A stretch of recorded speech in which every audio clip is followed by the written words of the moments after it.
Okay, we're talking with Tom Peterson from Garmin-Cervelo, who finished 4th in the stage in the breakaway all day and took over the GC lead in the race with 3 stages remaining. Congratulations. Now, I mean, did the team have any sort of a plan to try and accomplish something like this? Get you or one of the guys away in a break and open it up a bit? Actually, no. We didn't plan on going in the break today. It was going to be sort of a recovery day, probably a sprint day. Maybe Pataki was going to try and control or something. But it started out, it was a really hard day, a really hard climb from the start. And I just followed guys who were high on classification, who would be a threat to me, you know, moving into 15th or something. Right. Well, I guess, I mean, there was you, and there was Cameron Worf, and there was Fimkin, were the 3 GC guys in the break. Yeah, but it wasn't like, I didn't know if Fimkin was so high, actually, until later in the stage. And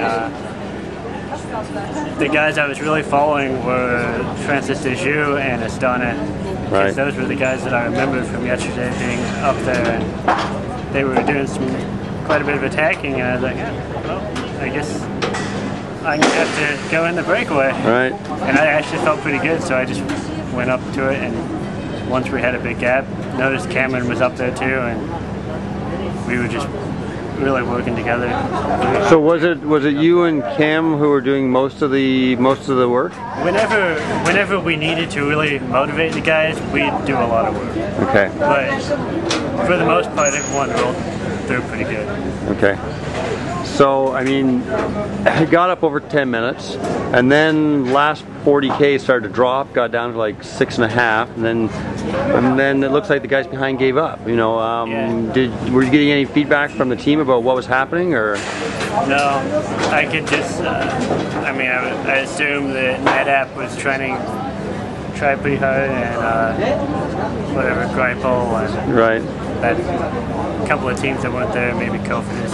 I don't know what was happening, but I figured they would work, but it sounds like they weren't working very well. So now 3 stages to go. Yeah. You've got roughly 30-second lead on 2 guys, and then everybody else is quite a bit further back. So you're feeling reasonably confident about your ability to for the team to sort of defend this lead? Yeah. We'd have to have a lot of tragedy to not end up winning. Okay.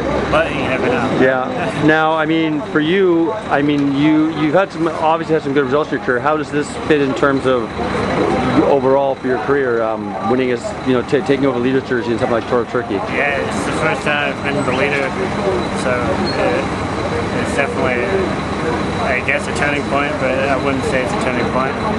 I think it's just kind of more than anything a culmination of becoming a good bike rider. Okay.